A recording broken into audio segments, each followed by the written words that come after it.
Ladies and gentlemen, good day and welcome to the Greaves Cotton Limited's Q3 and 9 months FY2024 earnings conference call.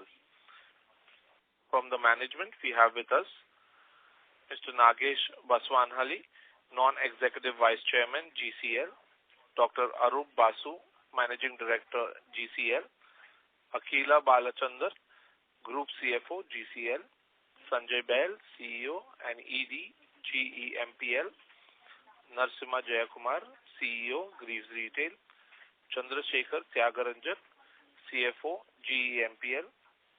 As a reminder, all participant lines will be in the listen-only mode, and there will be an opportunity for you to ask questions after the opening remarks are concluded. Should you need assistance during the conference call, please signal the operator by pressing star then 0 on your touchtone phone. I now hand the conference over to Mr. Nagesh Baswanhali, Non-Executive Vice Chairman of Greaves Cotton Limited. Thank you, and over to you, sir. Good afternoon, everybody. Thank you for joining the Q3 call for Greaves Cotton. At the outset, let me say a few words and then hand it over to management for the commentary. We're happy to report the reports, the details of which the CFO will be discussing shortly. At the outset, our diverse portfolio and the strategy over the years with a commitment to fuel-agnostic solutions have played a pivotal role in driving our advancements. We're also glad to report the synergistic collaboration with Excel Control Linkage is bringing new capabilities and newer avenues of growth for Greaves. And Greaves Engineering continues to expand its presence in engines and other areas. Greaves Retail, backed by its asset-light, high ROC business, can fortify its presence in the aftermarket, aligning with our goal of continued expansion both in domestic and other markets. Our enduring success is rooted in steadfast focus on capability building, our value proposition, and our ability to fulfill the requirements of our diverse customer base. With that, let me hand it over to Dr. Basu, the MD of Greaves. Thank you, Nagesh. Good afternoon, ladies and gentlemen. My commentary is on the performance of Greaves Engineering, that is engines and Excel Control Linkage. We continue to make good progress on our ongoing program to build a future-ready, fuel-agnostic portfolio to gradually wean us from a dependence on demand for diesel engines. As I mentioned during the analyst call on 8 November 2023, the IC engine and genset portfolio is being augmented with greener fuel-agnostic variants that can use CNG, biodiesel, and ethanol blended fuels. In addition, we have commenced sales of fuel-agnostic engine components. This new product line utilizes our current manufacturing equipment and will help us extract more value from our manufacturing infrastructure and other equipment. Additionally, as this new product line relies on our existing domain expertise in precision machining, the business can grow relatively rapidly. Simultaneously, we are increasing our share of exports, which in Q3 FY24 has increased to about 15% of our revenues. The integration with Excel Control Linkage has moved to the next stage with the initiation of cross-selling products and services.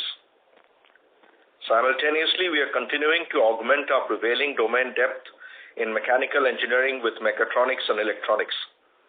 The latter will also help accelerate the growth of electronic sensors. In Q3 FY24, Greaves Engineering delivered an operating profit margin of 15.5% on revenues of 375 crore, higher than the 5.5% EBITDA that was delivered in Q3 FY23 and higher than the 14.5% EBITDA delivered in Q2 FY24. In the engine segment, operating profit margin improved to 12.6% in Q3 FY24 on revenues of 301 crore, compared to 5.5% EBITDA in Q3 FY23 and 10.5% in Q2 FY24. Excel Control Linkage delivered an operating profit margin of 27.5% on revenues of rupees 74 crore in Q3 FY24. Overall, the prevailing tailwinds in the Indian economy, our increasing global customer base, the diversity of our platform technologies and application areas, combined with our brand Greaves, makes us optimistic about the future. Thank you. I now hand it over to Sanjay Bale. Over to you, Sanjay. Thank you, Arup. I'm going to talk about the Greaves Electric Mobility business for quarter 3. Overall, Greaves Electric Mobility had an excellent quarter in three-wheeler business with 37% Y-on-Y growth, while our L3 business registered a healthy 18% growth. The L5 business nearly doubled during the quarter with 94% year-on-year growth. Our new electric cargo three-wheeler business, Greaves Ultra branded, is now FAME subsidy eligible and listed on the NAB portal. The NAB portal, effective 15th of January 2024. The electric passenger three-wheeler vehicle business has also been FAME certified now, and we expect listing on the NAB portal over the coming few days. We are confident of a good retail offtake starting this month for our EV three-wheeler business, both for ultra cargo and passenger vehicles. In our two-wheeler business, while the overall volumes declined on a quarter-on-quarter basis, Ampere registrations grew on Vahan by 9% in quarter 3, and the brand continues to be amongst the top 5 electric scooters in India. As announced during the Auto Expo last year, we will soon be launching the much-awaited NXG scooter. This new-age, high-speed, fully connected scooter is 100% in-house designed by the Greaves design team and will be manufactured at our EV mega site in Ranipet. This new scooter from Ampere portfolio is equipped with one of the lightest operating software and brightest touchscreens, ensuring seamless navigation and connectivity, elevating the riding experience to a new height. With an objective to demonstrate NXG's impressive power, performance, and superiority, we have embarked upon an unprecedented 5,100 kilometer long Kashmir to Kanyakumari drive on January 14th of this year, just about 3 weeks back, and we started symbolically with Riyasi, the source of the lithium find in Jammu Kashmir. This is the first of its road travel challenge undertaken, and that too in extreme climatic condition and vastly varying road terrains of the country by any electric vehicle of any format in India. With these vehicles halfway in their journey, the response from the field has been extremely positive thus far.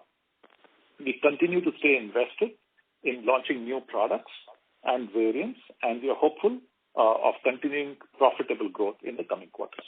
Thank you. May I now hand over to Narasimha from Greaves Retail. Good afternoon, ladies and gentlemen. This is Narasimha Jaikumar, CEO of Greaves Retail. Very pleased to give you an update for quarter 3. Greaves Retail recorded a revenue of 141 crores for quarter 3 FY24. Very strong EBITDA margins of 21.4%. We had higher spare part sales in all our core markets with much better product mix. Q3 EBITDA margins were up by 310 basis points on a year-on-year basis. And for the 9 months financial year 24, we recorded a revenue of 425 crores, that's 8% Y-on-Y. Greaves Retail continues to be committed to its strategy to be a fuel-agnostic aftermarket player with a focus on multi-brand part sales. During the quarter, Greaves Retail expanded its range of various products, namely our Greaves Power Raja batteries, various EV parts for the aftermarket, catering to the e-rickshaw segment. These include motors, controllers, chargers, DC-DC converters, etc. for the e-rickshaw segment. We also launched a number of digital and technology initiatives, including the launch of our new Greaves Care app for three-wheeler and two-wheeler customers that enable them to digitally manage their service bookings and get notifications when their service is due. Considering the growth of the EV population, particularly e-rickshaws, the business continues to expand distribution and retailing reach, as I've stated previously in our calls, across the country, with a greater emphasis on tier 2, 3, 4 cities and towns in the north and east of the country. At the end of quarter 3, we had our retailing network had approximately 9,300 retailers, including 250 specialist stockists for our EV parts and batteries, 130 plus distributors, and we have engaged with 21,000 plus mechanics in the country. Our recent launch of our Greaves Upahar, which is our mechanic loyalty program app, and our other apps strengthens our connections with our partners and customers. I just want to reiterate that we are a very asset-light business and with a very high ROC. ROC for the quarter exceeded 100%. So excited about that. Just handing it over to now Akhila. Thanks, Narasimha, and good afternoon, everyone. We are very happy to report our consolidated revenue for the quarter of 665 crore, up by 30% on a year-on-year basis, compared to 514 crores last year Q3. On a standalone basis, GCL has reported a revenue of 443 crore, up by 21% year-on-year. Excel, as already shared by Arup, reported a revenue of 74 crore, and Electric Mobility has reported a revenue of 149 crores. For the 9-month period, GCL has reported a standalone revenue of 1,297 crores, up by 17%. Again, on a standalone level, GCL reported an EBITDA of 67 crores, which is a growth of 73% year-on-year. Our margins have improved by 450 basis points. That is, we moved from 10.7% to 15.2%. Here I would like to share that we continue on our EBITDA improvement journey. This quarter, we have reported EBITDA at 15.2%, which is possibly the highest in the last 8 to 10 quarters. And if I were to look at GCL plus Excel as a combination, the margin stands at a healthy 16.9%. This now puts us back on track of our historical trend of 13+% margins of pre-COVID levels. On a YTD basis also, our EBITDA for the 9-month period stood at 175 crores. Same period last year, our EBITDA was 100 crores and hence a growth of 76% year-on-year. Our improvement in margins has also been by 450 basis points for this period, up from 9.1% to 13.5%. Along with the margins, we have been very focused on capital efficiency, both at the capex level and at the working capital level, and this has ensured that our ROC today stands at a healthy 50+% level.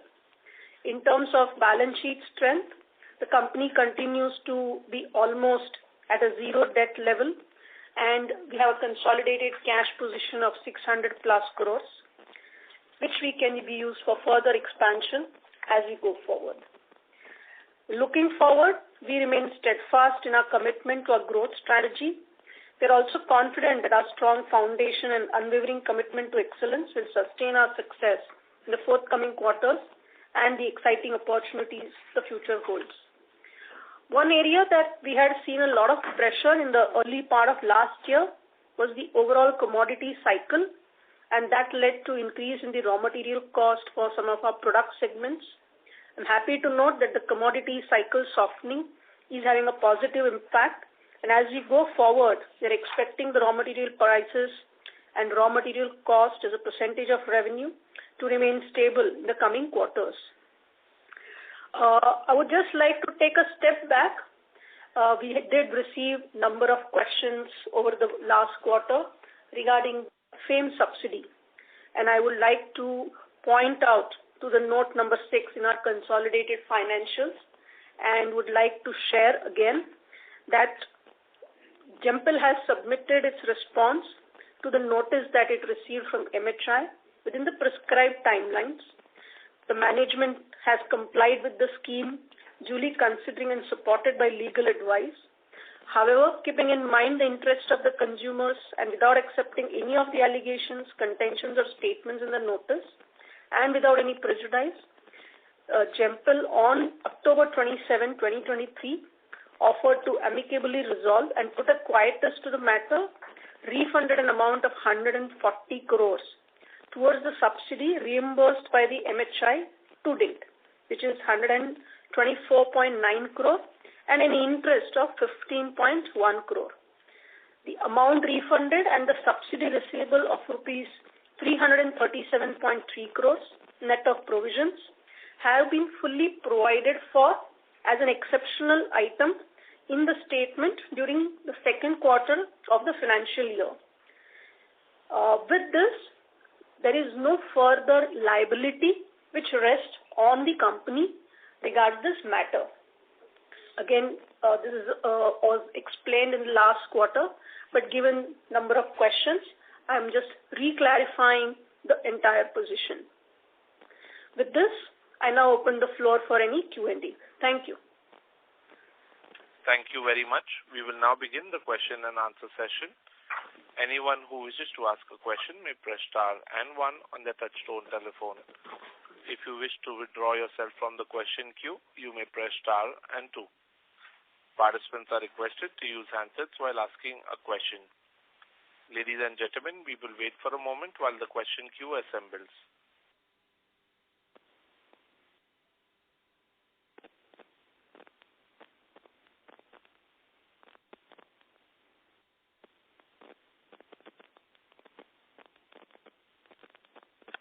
Ladies and gentlemen, you may press star and 1 to ask a question.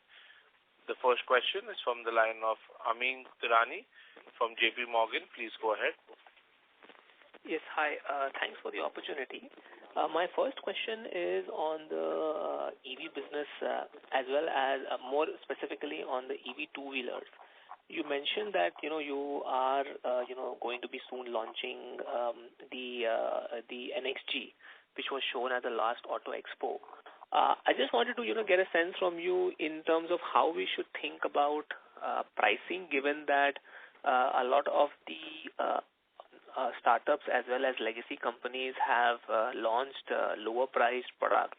And we, in an extreme case, at least one company, has started launching extremely low priced products, almost taking the price of a smart EV to the price of a very basic EV more recently. So how should we think about pricing and profitability going forward as you embark on new launches and try to regain, some of the market share? Yes, thank you very much. I will take it. Sanjay Behal here. Look, if you've seen the philosophy of pricing by Greaves, in fact, over the past 4 years, if you look at our electric portfolio, we have adequately demonstrated cost and price in this category and will continue to stay the course. Our core philosophy is to balance growth, market share, and profitability. So and if you look at the overall numbers, we still are, even without subsidy, a double-digit gross margin positive business in EV. And I'm specifically talking to two-wheelers that you referred to. So what is to be expected is in the new scooter that we are launching, the price will be competitive to make sure that we stay unit economics positive, and if subsidy gets restored going forward, which we expect, I think it will be a healthy margin. That's what you should expect. Okay, that's good to know. And as a corollary to this, how much of a benefit are you already seeing or are expecting to see from the fact that cell prices have fallen? Is this double-digit gross margin helped already because of the decline in cell prices, or this is something that can get some more benefit going forward? So, partly you're right. In fact, there has been a globally softening of cell prices that we've seen over the last 2 quarters. And part of the benefit is being passed on by the industry that is helping us also. So that is there.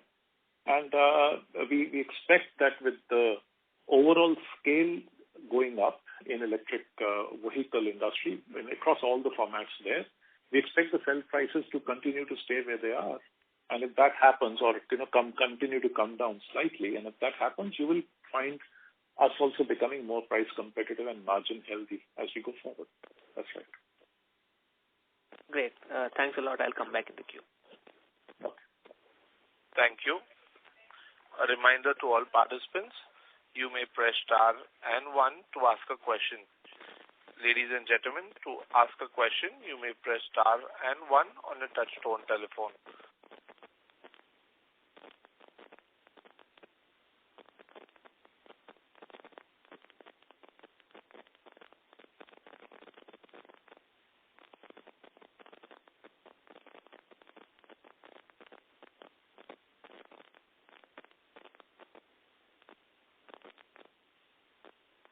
Ladies and gentlemen, you may press star and 1 to ask a question. The next question is from the line of Jyoti Singh from Aryan Capital Markets Limited. Please go ahead. Thank you for the opportunity. And sir and Greaves team, congratulations on a very good set of numbers this Q3. And sir, my question is on the growth side. So what are expectations going forward for the 25 and 26?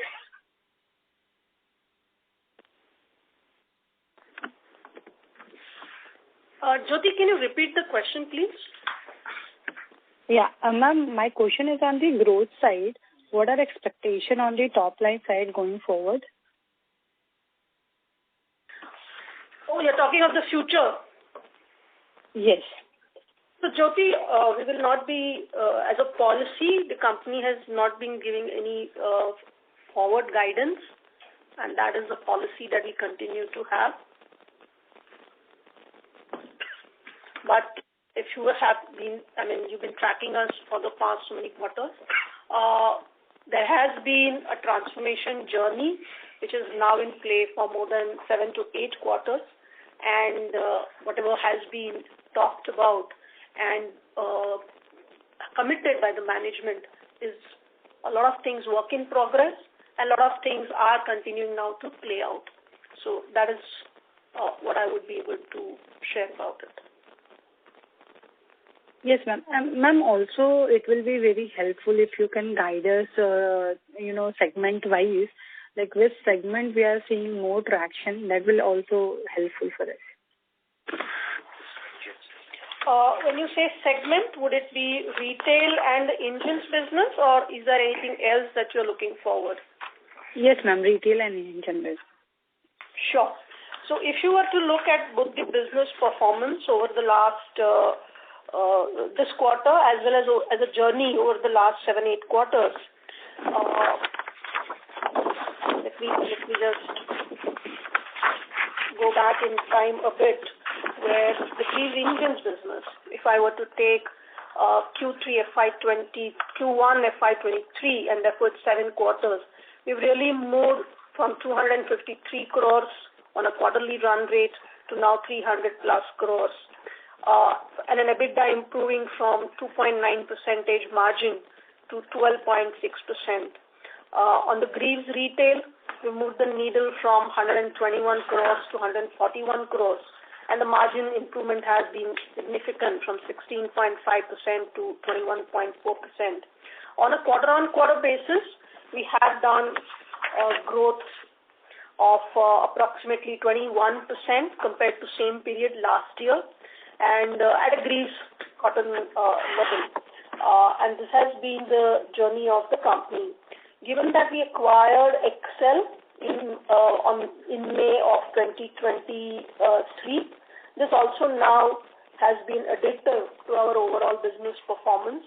And if you note, Excel has done extremely well. They've delivered results of 74 crores top line and an EBITDA margin of 27.5%. GCL plus Excel hence gives me a very good combined result of 517 crores for the quarter with a margin of close to 17%, 16.9 to be very precise. So this is the journey that we have now gone through. Okay, thank you, ma'am. Thank you. Ladies and gentlemen, you may press star and 1 to ask a question.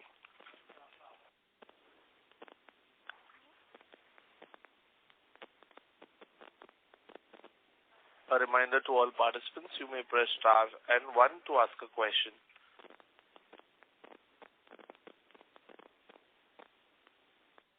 The next question is from the line of Himanshu Dugar from Safe Gains. Please go ahead. Hi. I would like if you could just give us an update around the cash deployment plans on your capex, on your timeline, any acquisitions, and what are you looking at right now? Sure. Thanks, Himanshu.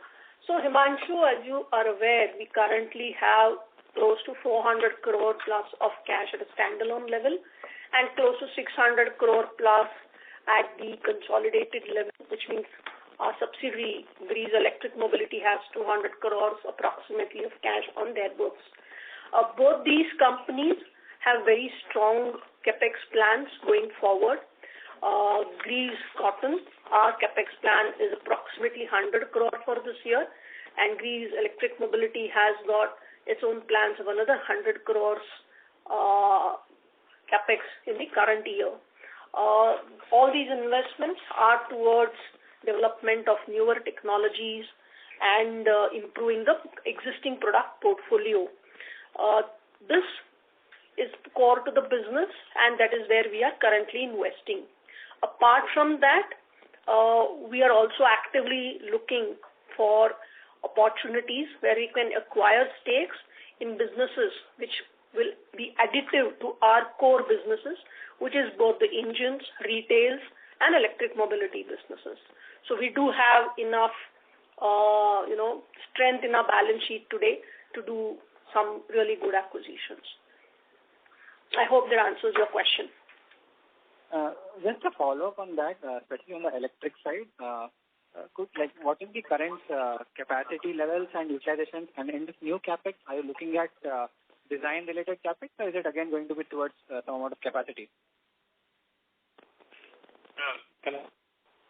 So, Sanjay Behla, look, most of the capex till now, if you know the Ranipet, which is the EV mega site capacity for our two-wheeler business, 250,000 already existing with one shift and going to 500,000 scooters in two shifts there. So there is very limited capacity. Most of this is growth-related capex, which is getting into product development.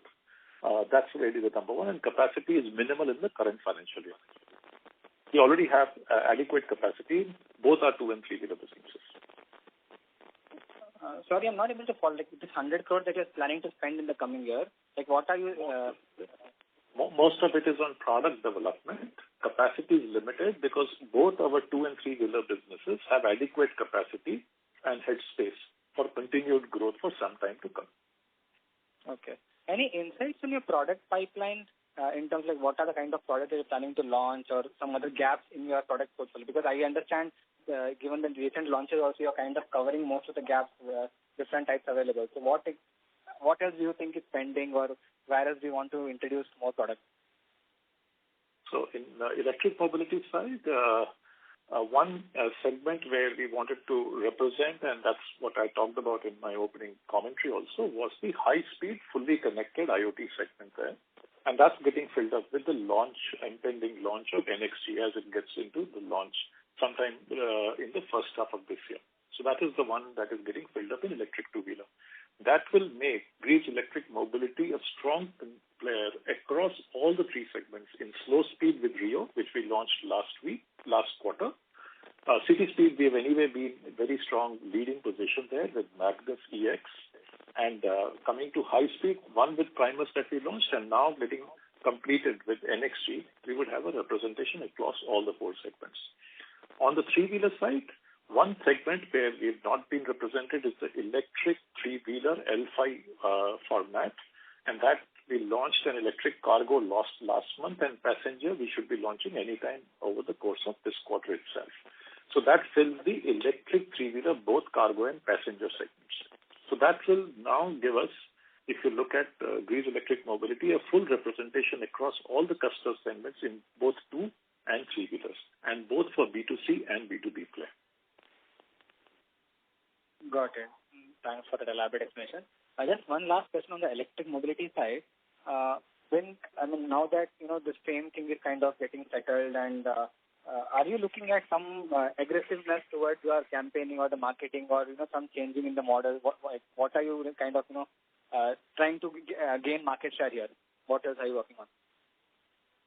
Yeah, so look at our current position as I get into this.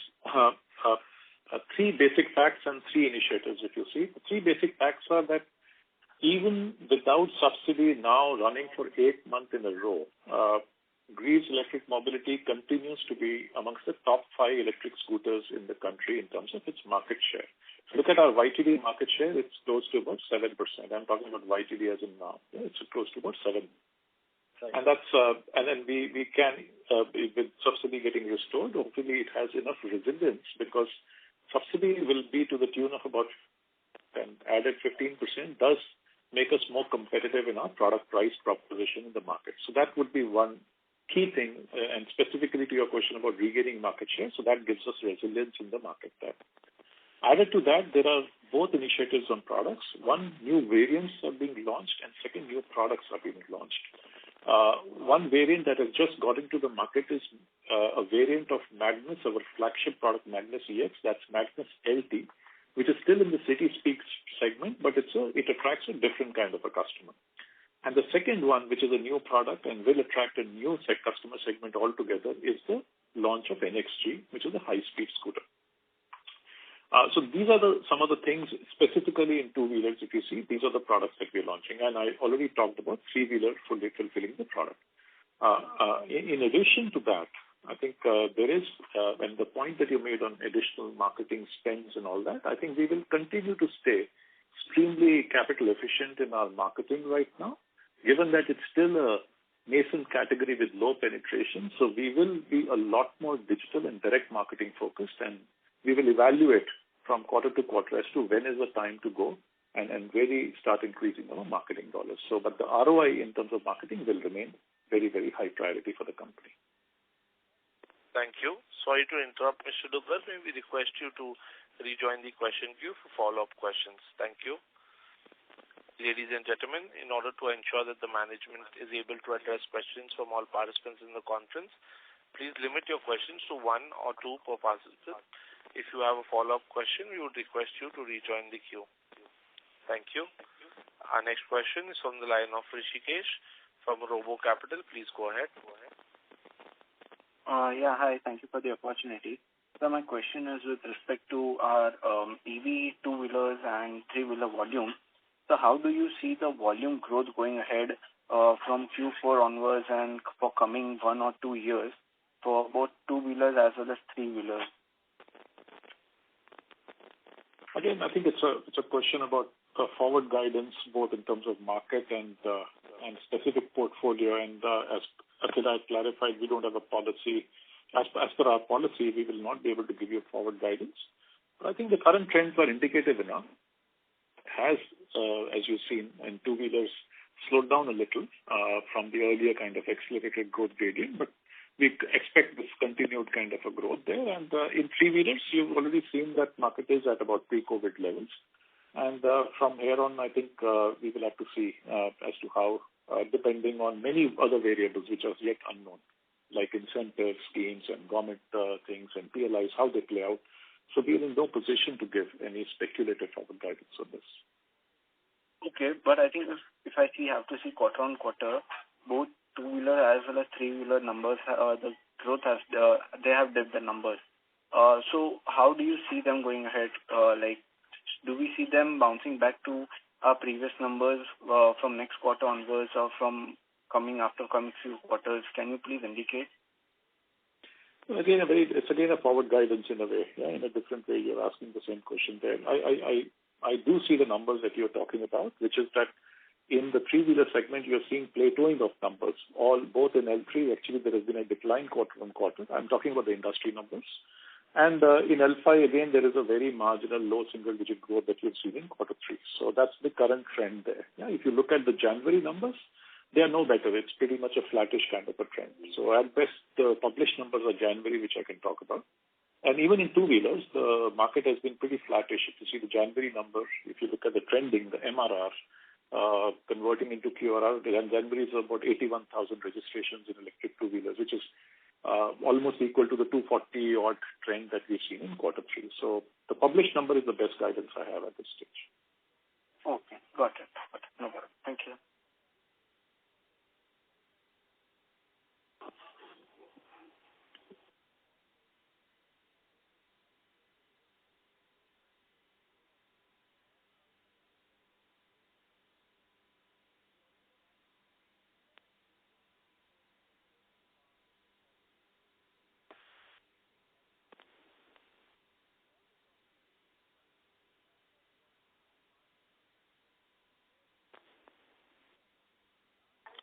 Sonal Minas, your line has been unmuted.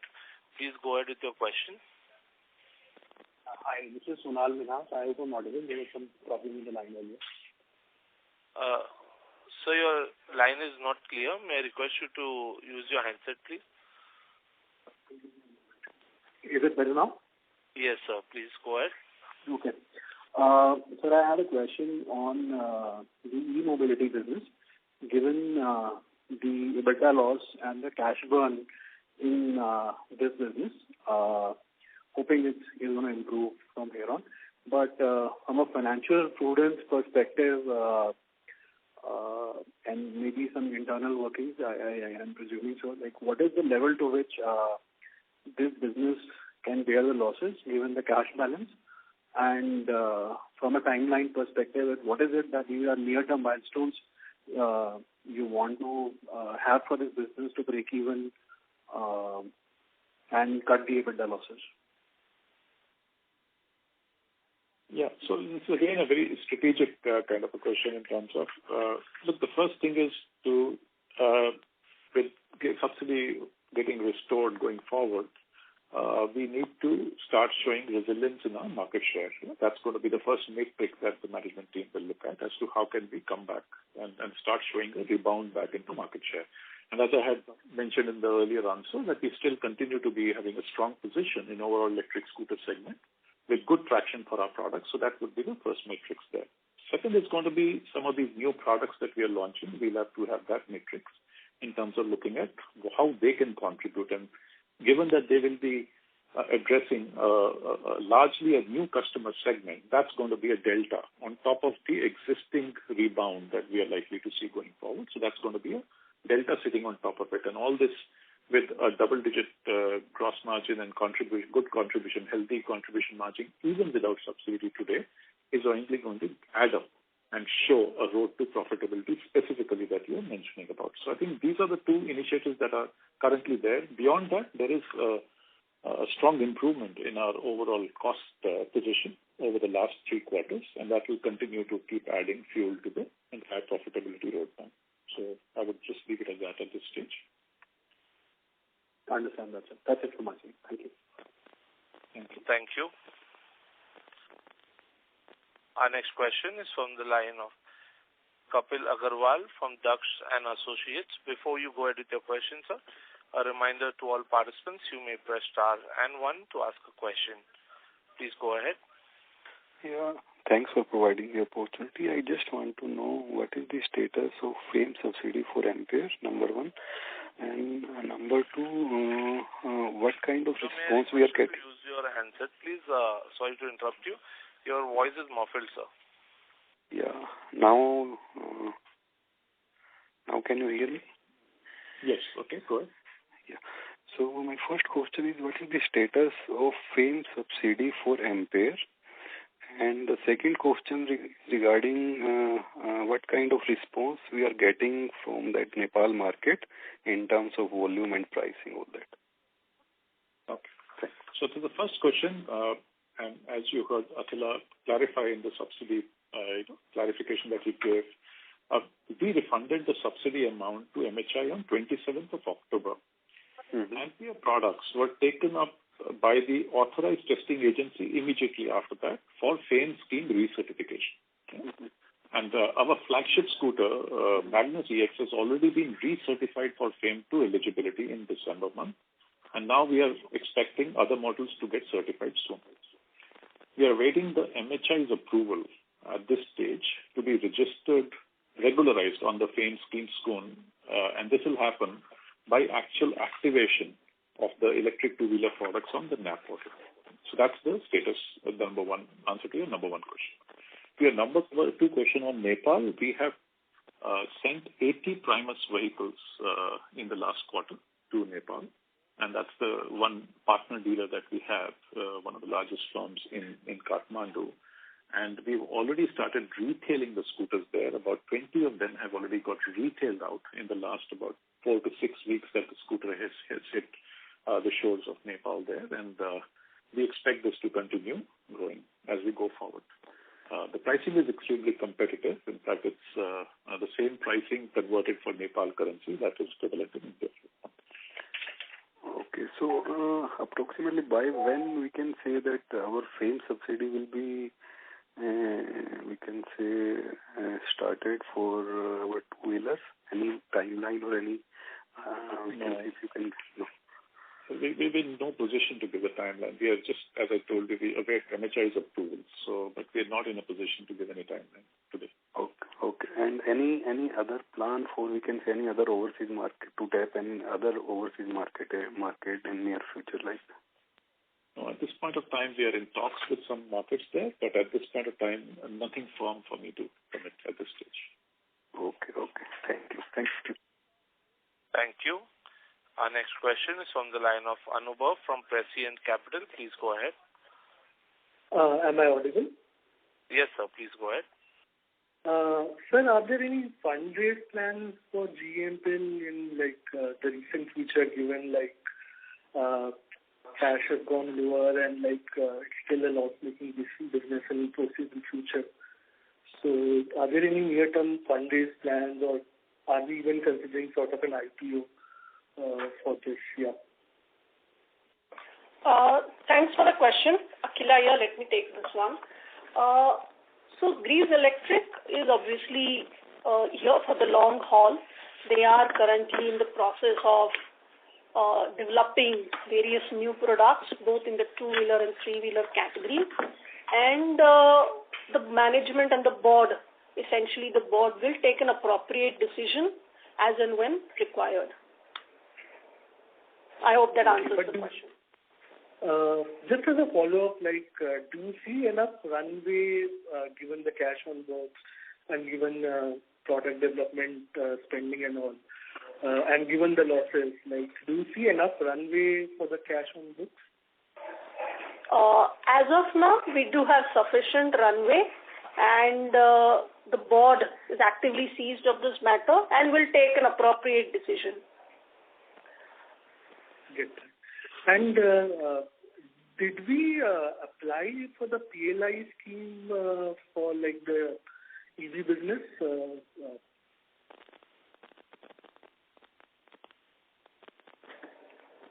Sanjay, you want to take that? Yeah, I'll take that. So we are not part of the PLI scheme, auto PLI. Okay, good. And sir, in terms of the may we request you to rejoin the queue, sir, as there are several questions waiting for their turn, sir. Thank you. Our next question is from the line of Faisal Zubair Hawa from HG Hawa and Company. Before you go ahead, sir, may I request all participants to press star and 1 if you want to ask a question. Thank you. So, sir, in the repeated questions about the electric mobility, the original business of our power generators and that gets largely ignored. So, how are we doing in that business, and what is the kind of R&D we are trying to do to be much ahead of competition, and because Cummins seems to be doing very well, and how are we placed against them now? So let me take that question. What are the kind of ROC and ROE that we have in that business? So in terms of the products and the offerings, first of all, we have a diverse set of applications where we are selling our engines as well as our components. And the applications range on the way from auto to pumps to gensets and now to the components of various engines irrespective of the fuel which is used for the engine. That's one line of growth. In terms of the others, we are looking at enriching our product mix through new product development. So fuel agnostic engine designs is a new product area because of the changing landscape on emissions. So our entire genset portfolio, for example, is CPCB 4 compliant, which is the latest compliance norms on this application. Similarly, all our engines for the automotive applications in three-wheelers are also compliant to the latest norms that are there, that are prevailing in India. The third area of work is new customer acquisition because our portfolio across Excel and engines opens up a larger landscape of potential customers for our products. That's the other dimension we are looking at. And all of this is also linked to a growth in exports where we've got customers across EU as well as US where we are selling both engines as well as engine components. And this is underpinned with a higher capacity utilization of our current asset base, which is now up in the high 80s and 90s. And that is also giving us a decent amount of operating leverage. We have a fairly high degree of ROC in the business as a result of all of these actions. Needless to say, the cost focus is also very intense in terms of both the design of BOM and the design of engines and components that we are doing. So do you mean to say that our capacity utilization is around 85 to 90%? And how are we doing on orders? Is the industrial revival and the capex cycle also boosting our orders? So the capex, we have a complex set of manufacturing facilities, which is a combination of assembly lines as well as manufacturing. So the bottleneck areas now there was a lot of work done on debottlenecking and increasing capacity utilization, which has happened internally, which is why we have created a fair amount of additional capacity, which we are able to cater to the next tranche of growth. So we are very thoughtful about how we spend our capex. And so we don't have a challenge in terms of meeting spikes in orders or increasing orders. And we have enough of an asset base to be able to do that without incurring very, very heavy capex. Would it be a right statement to make that, now most of our divisions are like, firing on all cylinders and it's only this, FAME subsidy which is causing some kind of a problem for us. And also, sir, on many Concalls previously, you have referred that you would like to build up an entire ecosystem of ancillary suppliers for our electric scooter. So how far progress we have made on that? And are there people ready to invest money for us on a standalone basis to supply to us so that, our, capacities can, move up substantially as and when, our profitability comes in? Okay, so let me start. I think there were multiple questions there. I'll attempt. So I think the first part is multiple businesses firing. I think that was the first part of the question. If you look at our strategy several years ago, right, we went from a single fuel, single customer, single industry to multiple revenue streams, which is Greaves engineering, which is components, both in the auto, non-auto, as well as construction of highway equipment now with the addition of Excel. So the addressable market increased there, right? And yes, both on the engines as well as on the Excel side, you're seeing the margin improvement and the revenue growth, aided both by domestic and some export. Now coming to retail, you've seen the spares and the services part, and that's again, the CFO talked about the margin growth in both of these businesses. Greaves Electric Mobility, obviously, Mr. Bale has shared a lot of the details into that and the short-term challenges that business face.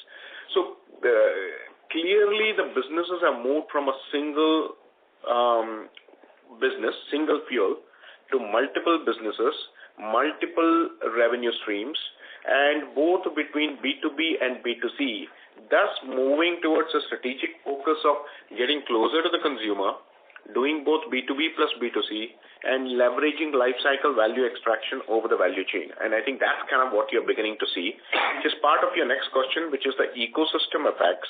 When you look at, while the component play is done out of engineering, high-end engineering, precision component manufacturing, supply chain capability exists out of the first core.